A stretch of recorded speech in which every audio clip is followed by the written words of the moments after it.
namin ang aming pamumuhay at makita namin kung kami man ay nagpapagulo sa buhay ng kapwa namin. Turuan niyo po kami ngayon, Panginoon, igalang ang inyong presensya, isang puso na masunurin sa iyong kalooban ang aming hinihiling at nawa magsalita kayong may kapangyarihan. Payapain niyo po ang aming puso. Nawa, Panginoon, ay alisin niyo sa amin ang anumang bagay na maring humadlang upang kami ay maging mabubuting mag-aaral sa iyong paanan. Lead us, teach us, be our speaker. Use your servant only as your footstool, as your instrument, but be our speaker, O God. We seek your truth in the name of Jesus, our Lord and teacher. Enemies of world peace. Alam niyo po, pag may mga beauty contest, lagi nilang sinasabi ng mga contestant, ang kanilang layunin ay world peace. Ano kaya ang ibig sabihin ng world peace? Pagka merong wala sa lugar, doon may gulo. Pagka wala sa lugar, halimbawa ang timpla ng ating katawan, sumobra yung sugar, sumobra yung salt, kumulang ng ganito, kumulang ng ganon, nagkakagulo. Kung mga one-way street, sinalubong mo, nagmabanggaan, wala ka sa lugar. Kung two-way street naman at umaalis ka sa yung lane, nababangga mo yung kasalubong, umaalis ka sa tamang speed limit, sa highway, sobrang bagal ka, nabunggo ka na sa likod ng iba, o sobrang bilis ka, nakabunggo ka na ng iba. Yan ang mga pagiging wala sa lugar. Disorder brings about trouble. Disorder happens when people are out of place, or when they are not in the right place. When one is in the wrong place, his right place is empty. At isa yan sa mga problema pagka hindi tayo lumalagay sa lugar. Pag tayo wala sa tama nating lugar, yung tamang lugar, walang tao doon, walang gagawa. Kung ikay gwardya, dapat nakaposte ka sa pinto na ito, pag umalis ka dyan, nagkakaproblema dahil nawawala ng dapat taong nandyan sa tuwina. Pagka ikaw ay doctor on duty at bigla kang nawala at may emergency, malaki ang problema. When you are not in your right place, the right place is empty. And another problem is, when one is in the wrong place, he usurps someone else's possession. Someone is displaced. Merong nawawala ng lugar. Kasi kung wala ka sa iyong tamang lugar, kapatid, sisiksi ka sa lugar na wala ka naman dapat doon, so ang nangyayari sa taong dapat nandun, siya ang sinisiksik mo o siya ang nawawala sa kanyang dapat tayuan. And of course, when people are in the wrong places, the system is affected negatively. Kaya para sa world peace, lumagay sa lugar. Ang isang taong marunong, isang taong mature at makadiyos, lagi niyang iniisip, tama ba ang nilulugaran ko? Tama ba ang posisyon ko? May issue ang bansa, tama ba akong sumangkot o hindi? Merong eleksyon, sino ba ang tama akong iboto o hindi? Merong magkagalit ng mga kamag-anak ko, tama bang may kampihan ako o hindi tamang may kampihan ako? Ano ang dapat kong posisyon sa lahat ng bagay? Sino po ang mga wala sa lugar? Marami niyan. People who are out of place. Subalit bago tayo manghusga ng iba, ang mabuti, pag makakarinig po tayo ng paalala mula sa ating Biblia at mula sa salita ng Diyos, isipin natin agad, ako kaya ito, kaysa sa i-assign mo sa iba. Who are out of place o mga wala sa lugar?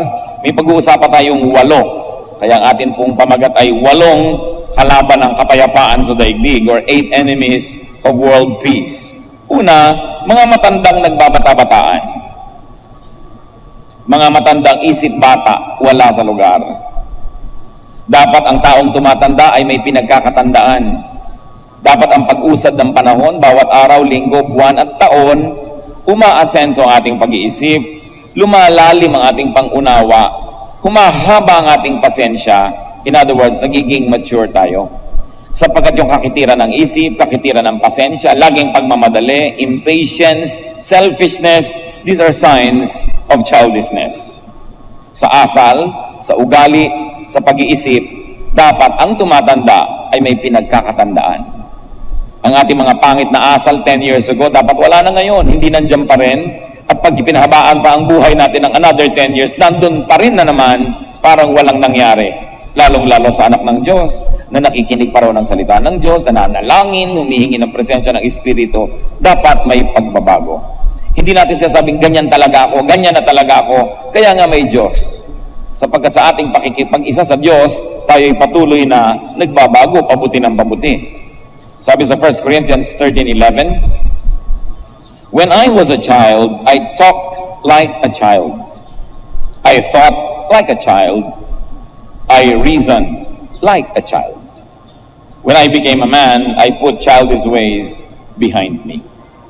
Dapat iba ang behavior ng 10 years old and younger, ng 11 to 20 years old, 21 to 30 years old, nag-iiba-iba. We assume more responsibilities. We become more understanding of other people. We seek to understand and no longer just to be understood. And we seek to make peace rather than just continue to create and provoke war. Dapat ang itinatanong natin sa sarili, mga kapatid, araw-araw, nagmamature ba ako? Lalo yung mga nananalamin at nakakakita na ng mga kung ano-anong pilegya sa kanilang mukha, and you see that talagang nagwawagi ang force of gravity. No? Ang hindi nyo lang itatanong, meron ba akong wrinkles? Meron ba akong ganito? Meron ba akong ganyan? Nakakaramdam na ako ng arthritis? Nagkakaroon na ako ng rheuma dito? Nagkakaroon ako ng ganun? Hindi Maganda rin chinecheck yan. Pero ang mahalaga, itatanong natin sa sarili, nagmamature ba ako? Nagde-develop ba ang aking pag-iisip? So isang mga wala sa lugar, matandang nagbabata-bataan, ang daming gulong nililikha niyan sa planeta. Pangalawa po, na enemy of world peace, mga nanay na nakikipagkumpetensya sa manugang na babae. At ito ay napakalaking gulo sa mundo. Mga nanay na nag-asawa na ang mga anak, nakikipagagawan pa sa atensyon, sa panahon, sa sweldo, sa kabuhayan, sa katapatan ng anak na lalaki. Ang nangyayari ngayon, nagkakakompetensya ang manugang na babae at ang biyanang babae. At sinasabi ko po sa inyo mga kapatid, mas malaki ang threat ng to world peace kesa sa arms build-up ng Iran, kesa sa mga threat ng Korea, kesa sa gulo ng fasismo o na kaya ay ng komunismo o maging ng terorismo, sapagkat nearly every household has a mother-in-law and a daughter-in-law. Hindi naman lahat ng bahay ay mayroong bomba atomika, hindi naman lahat ng bahay ay may mga kanyon, pero ito ang pinakamalaking gulo.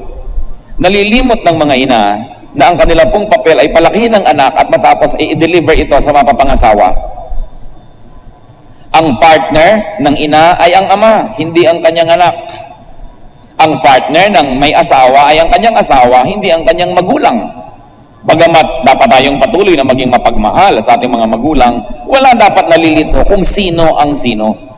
Genesis 2:24, sabi po ng salita ng Diyos, for this reason, a man will leave his father and mother and be united to his wife, and they will become one flesh. Malaking threat sa world peace. Sabi nga natin, hindi ang nuclear arms ng Iran, kundi ang pagsasawala sa lugar ng magbiyanan. Ang pagkawala sa lugar na ito ang madalas na ugat ng hidwaan ng magbiyanang babae. And I tell you, sa atin pong karanasan ng 3 dekada ng pagpapastor,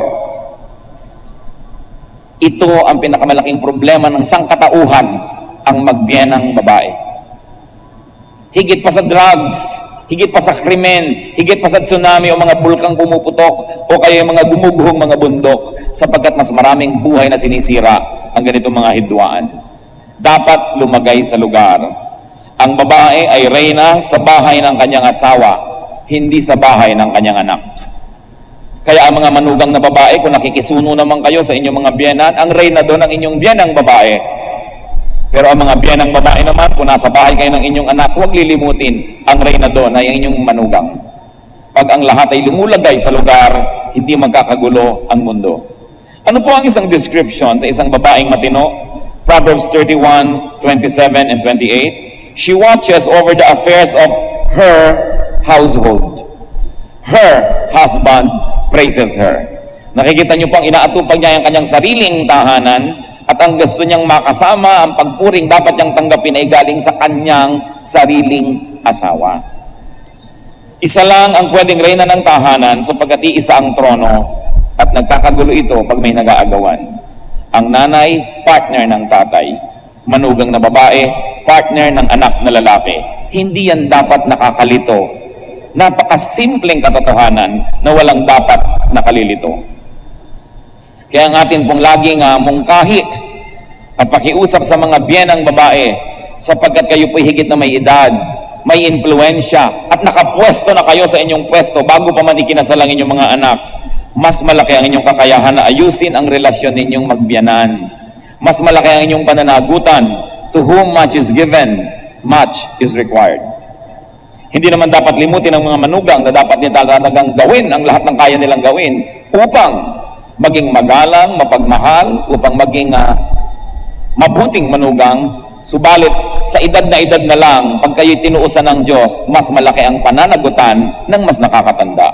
Sapagkat siya ang mas maraming impluensya, mas marami siyang pwedeng sirain o buuin, kaya malaki ang pananagutan. Mga anak na lalaki, lagi niyong mamahalin ang inyong mga magulang kahit kayo may mga asawa. Mga manugang, mahalin ang inyong mga biyanan. At mga biyanan naman at mga magulang, be worthy of respect. Be respectable. Igalang ninyo ang inyong mga sarili at igalang nyo rin ang mga nakakabata sa inyo, maging ang inyong mga anak at mga manugang, at matatahimik ang mundo. Sabi sa Ephesians 6:4, Fathers, do not exasperate your children. Huwag nyo daw inisin ang inyong mga anak. Sapagkat meron tayong kakayahan na gawin yan dahil may impluensya tayo. Meron tayong kapangyarihan. And if you're going to extend that, fathers, do not exasperate your children-in-law. Kasi ang mga asawa ng anak nyo ay anak nyo rin. Isa pa pong panggulo sa mundo at sa buhay, third party sa love triangle. Isa pa ito na talagang threat to world peace. When there is a married couple and there is a third party, ito ang isang lugar sa mundo na pinakamaling matungtungan ng sinuman. Mark 10:8, the two will become one flesh, so they are no longer two, but one. And Hebrews 13:4, marriage should be honored by all, and the marriage bed kept pure, for God will judge the adulterer and all the sexually immoral. Hanapin ang tamang lugar sa mundo. Kung gusto nyong may kapartner kayo sa buhay, makipag-partner doon sa pwede rin makipag-partner sa inyo. Subalit, gawin ang lahat ng magagawa na hindi kayo mapapartner sa may kapartner na, sapagkat magkakagulo talaga ang mundo. Sa Valentine's Day na lang, litong-lito yung kung sino ang pang 14, sino ang pang 13, sino ang pang 15. May post, may pre. Alam nyo, may mga post at mga pre-Valentine's, sa dami ng kadate. At magulo yan. Nasaan ka sa Noche Buena, nasaan ka sa Medianoche, nasaan ka pag Holy Week. Nagkakapalit ko minsan ng mga anniversary. Kaya yung mga iba, naglilito-lituhan na lang talaga dahil talagang nakakalito. Pero alam nyo po ang wala sa lugar? Yung kerida na nagseselo sa tunay na asawa, talagang walang-wala yun sa lugar. Ikaw lamang ang nakikisingit, may gana ka pa magselos. Wala sa lugar ang magselos at makipag-compete sa tunay na asawa.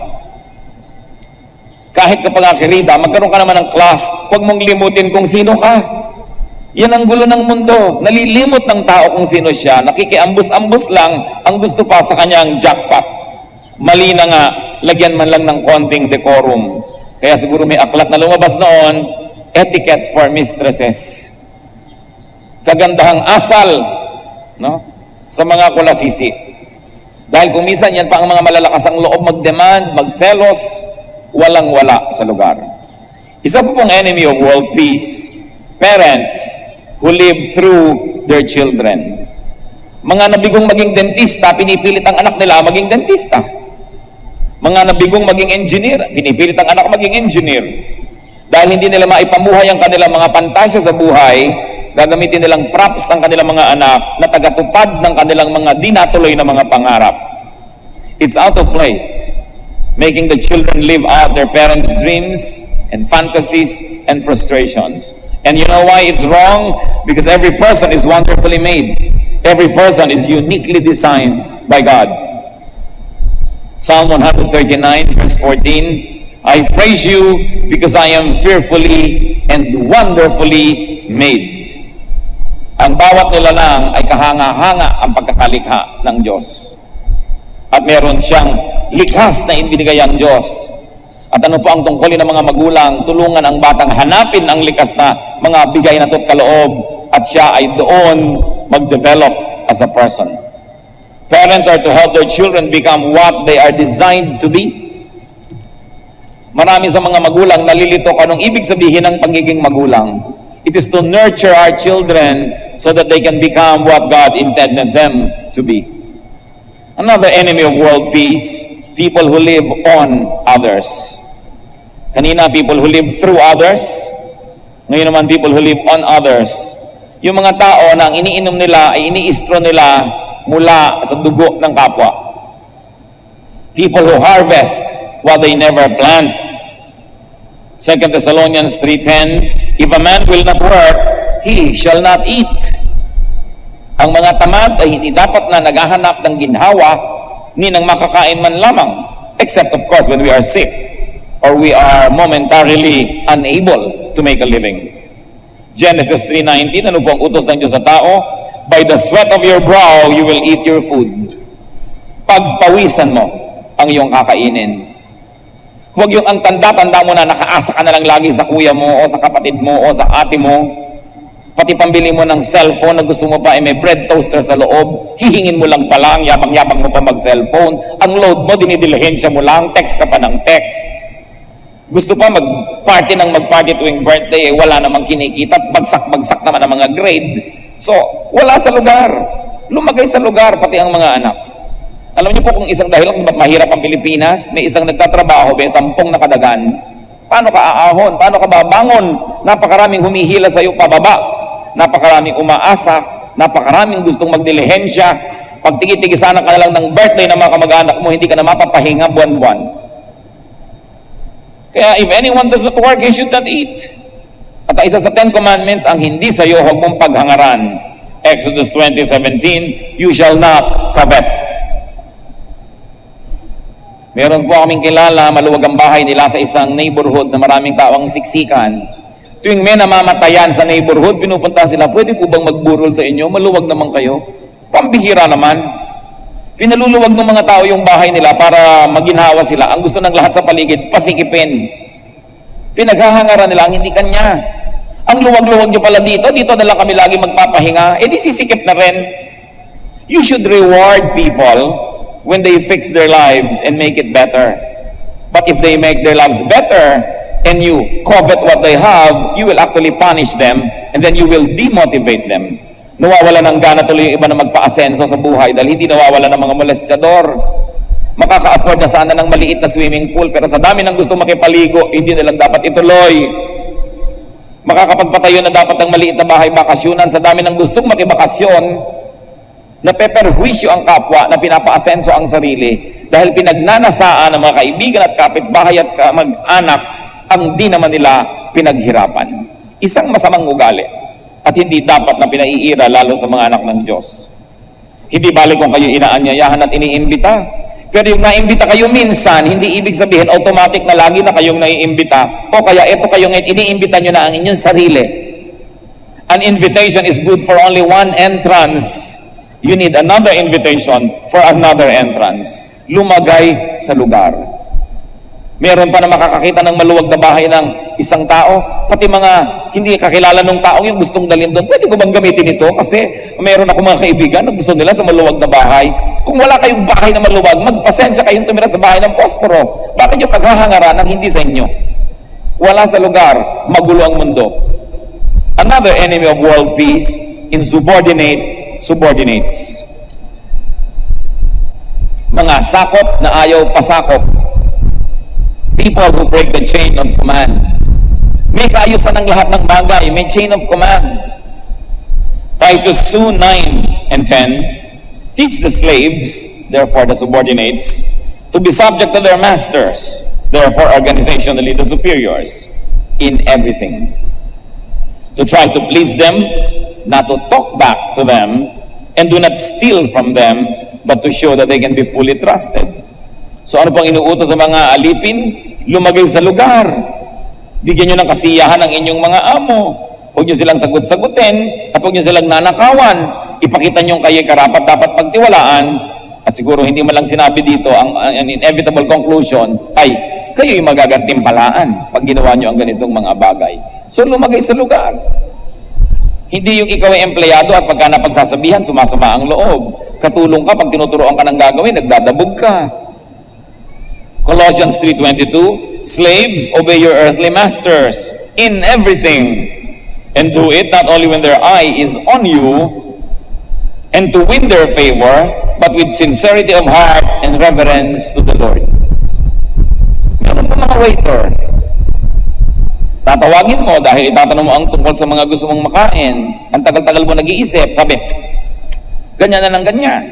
Impatient na. Kasi sabi mo, ano bang tawag sa'yo? Waiter po. Ano bang ginagawa ng waiter? E di wait. Mag-wait ka dyan, huwag ka magdabog. Yan ang trabaho mo. Pagka 3 beses mo nang natawag, mainit na ang ulo. Pag nagreklamo ka, ay may langaw, naku, nakairap pa sa'yo. Wala sa lugar. You are there to serve. So you give service. Mayroong mga tindera na text ng text. Pag kami tinatanong ka, hindi ka malang tingnan. No? Wala sa lugar. Nagtitinda tapos text ng text. Mga pinagsasabihan mo, masasama ang mga loob. Mayroon pa mga construction worker. Pagsabihan ng may-ari, halimbawa, na mali ang gawa, anong ginagawa nila sa mga tubo ng plumbing? Nilalagyan ng mga simento.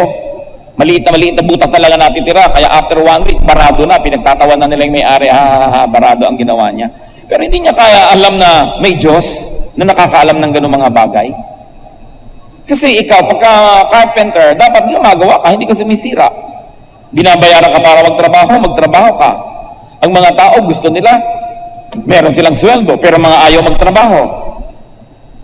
Pagka nagkaroon na regular na sa trabaho, gusto nila mag-union, mag-welga, ayaw magtrabaho, gustong sumweldo. Wala sa lugar. Kaya mahirap ang pag-asenso ng bayan. At isa pa po mga wala sa lugar, disobedient children. Kaya ang linaw-linaw ng utos sa Panginoon, sa Colossians 3:20, children, obey your parents in everything, for this pleases the Lord. Siyempre, ang mga magulang naman, tayo ang nagde-determine kung ano na bang level ng ating children para unti-unti na rin natin silang binibigyan ng mga laya na deserve na nila dahil nagpapakita sila na mature. But children are to obey their parents in everything. Unless, of course, your parents want you to do something very evil and you know it's very bad. Like kill somebody, burn a house, steal. Alam mong hindi yun tama. Pero utos yan at lumagay sa lugar ang mga anak. Sa sobrang pagsakop naman kung minsan ng mga magulang, we produce people with slave mentality. Alam niyo po kung bakit maraming mga Pilipino naaabuso, lalo kung nasa abroad o nasa mga trabaho? Kasi hindi rin natin sila tinetrain sa bahay ng mga tuwiran, hindi natin tinetrain na magsalita kung nahihirapan o meron silang kahit konting pagtutol. Hindi rin naman mabuti ang bunga nung sobrang walang kasagot, walang kikibo. Dahil nadadala nila hanggang pagtanda nila na kahit iba na umaapi sa kanila, hindi nila matutulan. So ano pong magandang timpla? That we allow our children to disagree. We allow our children to voice out their opinion, but always in a respectful way.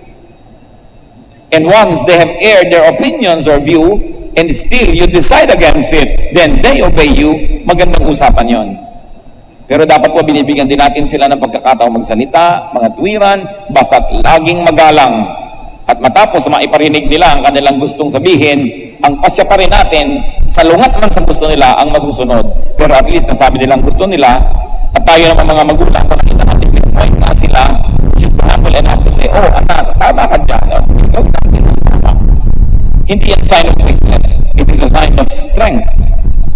Because only the truly strong can say, I was wrong, I'm sorry. People of weak character will never say sorry and never admit their mistakes. Kaya mas maganda na ipapakita din natin, napapalaki natin ng mga bata na sila man, pagdating ng panahon, marunong mag-admit ng mistakes, marunong mag-sorry. Nababawasan ang gulo ng mundo. Another enemy of world peace is exemption seekers.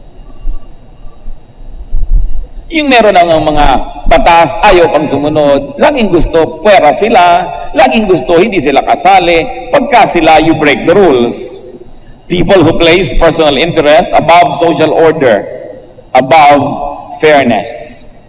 2 Kings 17:37, you must always be careful to keep the decrees and ordinances, the laws and commands He wrote for you.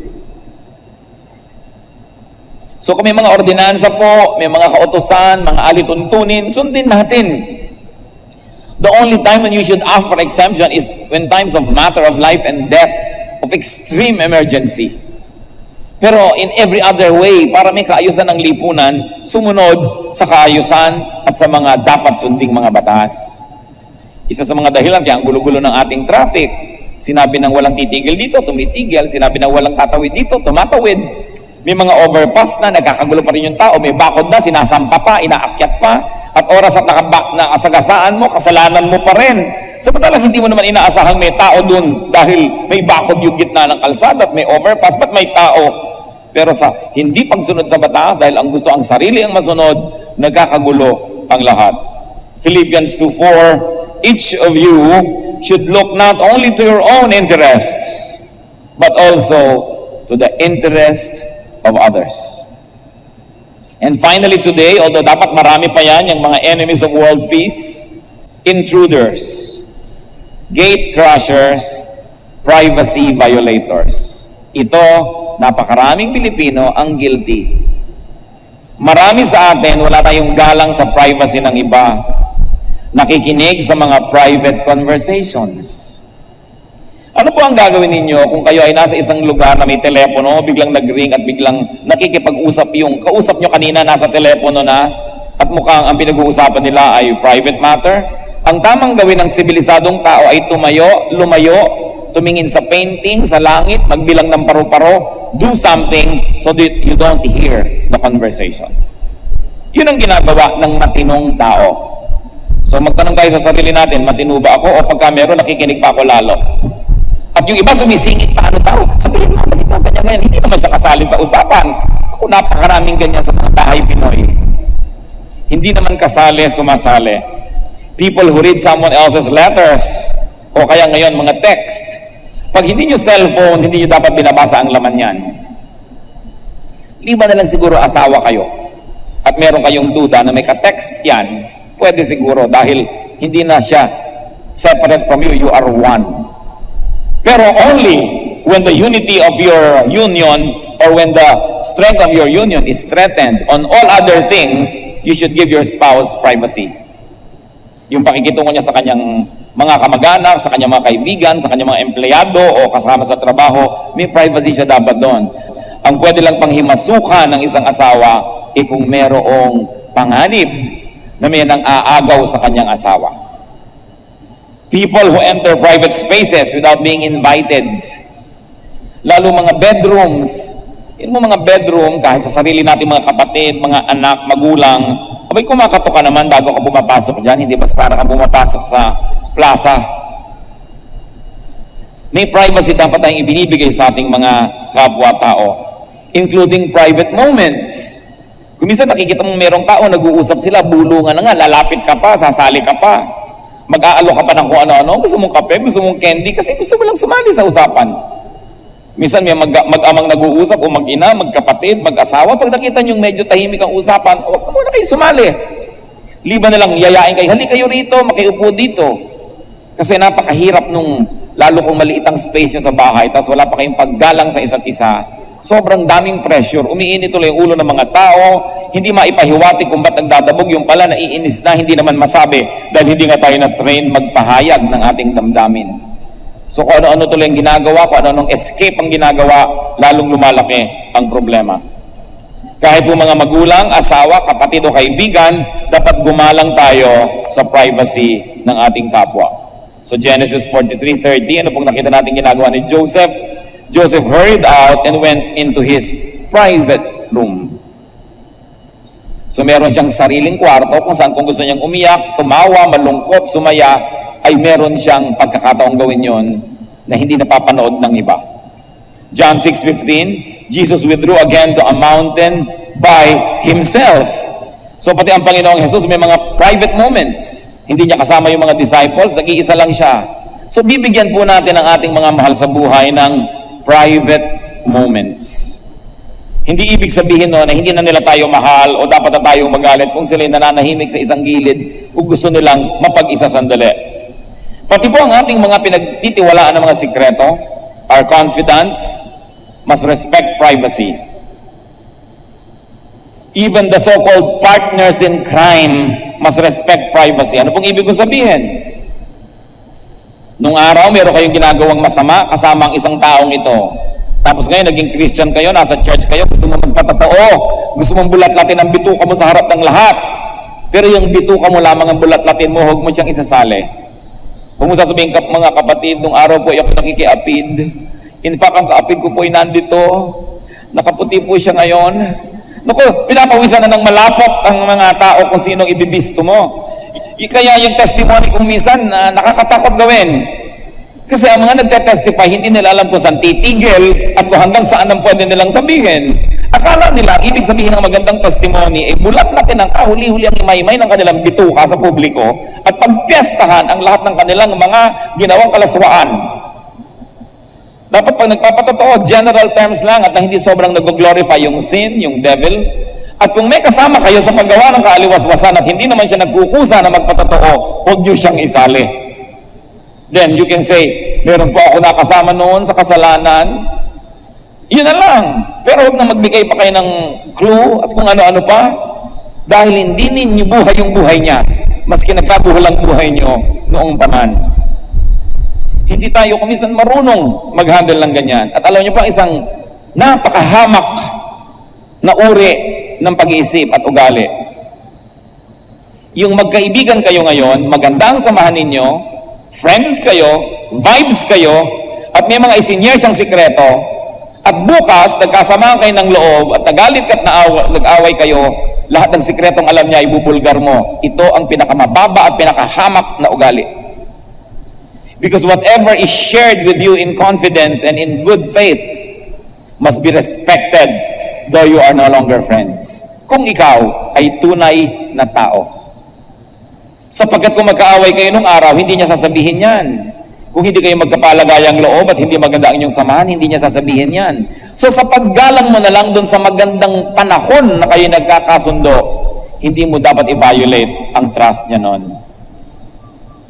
Ngayon, kung magkaaway na kayo ngayon, may nalaman ka pa ngayon, although hindi pa rin maganda, pero kung gusto mong sabihin, yun lang. But not the things that were shared in good faith. Ang pamumuhay po, hindi lang mabuhay ka, dapat maging tunay kang tao. Kaya sabi ng matatanda, madaling maging tao, mahirap magpakatao. Sapagkat ang isang tao, pag nagtampo na, pag nagalit na, sisirain na niya, pati yung magandang panahon na pinagsamahan nila noon. You must cherish and respect the sacredness of good relationships, of friendships, even though sometimes you are not friends anymore. At yan po natin nasusukat kung anong uri ng tao ang ating kausap. Kung yung dating ipinagkatiwala sa kanya dahil maganda ang samahan, ngayon ay pinagtataksilan niya dahil masama ang kanyang nararamdaman sa ngayon. Ito isang napakahamak na uri ng ugali. Proverbs 11:13, a trustworthy man keeps a secret. Kaya yan ang magandang sukat po ng ating pagkatao. Ang magandang sukat ng pagkatao ay hindi yung dami ng iyong sinasabi at ipinamamalita, kundi yung dami ng sinasarili mo na lang. Kung ano ang dami ng iyong pagtitimpi, mas maganda na salamin ng ating pagkatao. So, ano po ang mga enemies of world peace? Matandang, nagbabata-bataan, wala yan sa lugar. Nanay na nakikipagkompetensya sa manugang na babae. Hindi natin binanggit ang mga magbiyanang lalaki dahil bihirang-bihirang may gulo yung dalawang yan. 99.999999% ang mga magbiyanang babae. At mas malaki ang pananagutan nino ng matanda o ng bata? Ng matanda. Dahil kaya nga siya matanda, dapat may pinagkatandaan siya. Huwag siyang mauna sa pagbabata-bataan. Sino pa po? Third party sa love triangle. Parents who live through their children, people who live on others, insubordinate subordinates, exemption seekers, and intruders, and privacy violators. Yan po ang nagpapagulo sa mundo, hindi ang mga nuclear warhead sa Iran. Hindi ang armament ng North Korea dahil hindi naman tayo natatablan nun kahit kailan ngayon. Pero I promise you, araw-araw matatablan kayo kung may magbiyanang nag-aaway. Mapepeste ang buhay nyo, magugulo pati mga kamag-anak, pinsan at lahat ng nakikihalo sa gulo at naghahanap ng balita na sasangkot. Kaya ayusin ang pamamahay. Iwasan po natin sila, itong mga enemies of world peace. Pero, church, listen, lalo namang iwasan nating maging sila. Na tayo na pala yun, akala natin iba pa. Dapat ang tao teachable. Dapat ang tao humble and observant, lalo na sa sarili.